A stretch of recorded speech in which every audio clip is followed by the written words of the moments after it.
አመሰግናለሁ ዘመንና ነጻነት። እንግዲህ እናንተም በመግቢያችሁ እንዳነሳችሁት በማለዳ ፋና 90 ሾዋችን ከተለያዩ አካባቢዎች የማለዳ የትራፊክ ቅኝት ድባቦችን እናደርሳለን።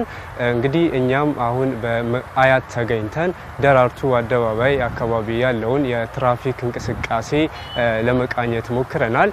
የአደባባይ እንግዲህ አያት በተለምዶ ብዙ ነዋሪዎች የሚገኙበት ሰፈር ስለሆነ ይህ አካባቢ የደራርቱ አደባባይ የትራፊክ መጨናነቆች በተለይ በስራ መውጫና መግቢያ ሰዓቶች ላይ ትንሽ የትራፊክ መጨናነቅ ይኖረዋል። እኛም በደረስንበት ሰዓት 12:40 አካባቢ ላይ የነበረው የትራፊክ እንቅስቃሴ የተሳለጠ የነበረ ቢሆንም አሁን ላይ ግን የተወሰኑ የትራፊክ መጨናነቆች ይታያሉ።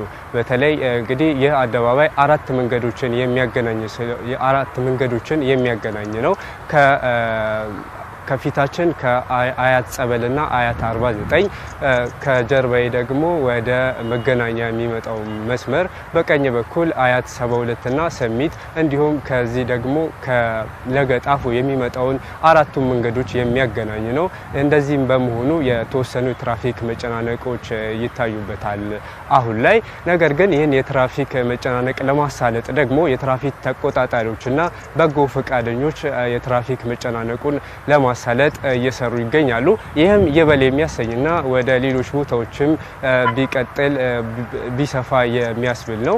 ከዚህ በተጨማሪ ግን እዚህ አካባቢ ላይ ያሉት መንገደኞች በተለይ ወደ መገናኛ የሚሄዱ ተጓዦች ከተሽከርካሪ በተጨማሪ የባቡር ትራንስፖርት አማራጭ ያለ በመሆኑ እሱንም መጠቀም ይችላሉ። በተለይ የባቡር ትራንስፖርቱ እስከ መገናኛ አልፎም እስከ ጦር ኃይሎች የሚቀጥል ነው። ከዚህ በተጨማሪ ግን እንግዲህ ያየናቸው ደግሞ አንዳንድ አላስፈላጊ ድርጊቶች አሉ። በተለይ አሽከርካሪዎች ከፍጥነት በላይ ማሽከርከር፣ እግረኞች ደግሞ ዜብራ ጠብቆ ያለመሻገር ነገሮች ይታያሉ። ይህ ደግሞ የትራፊክ አደጋ የሚያስከትል ነው። እንዲሁም የሰው ሕይወት እስከ ማጥፋትና ንብረትም እስከ ማጥፋት የሚደርስ ነው። ቢስተካከል እንላለን። ነጻነትና ዘመን በእኔ በኩል የነበረኝ ቅኝት ይህንን ይመስላል።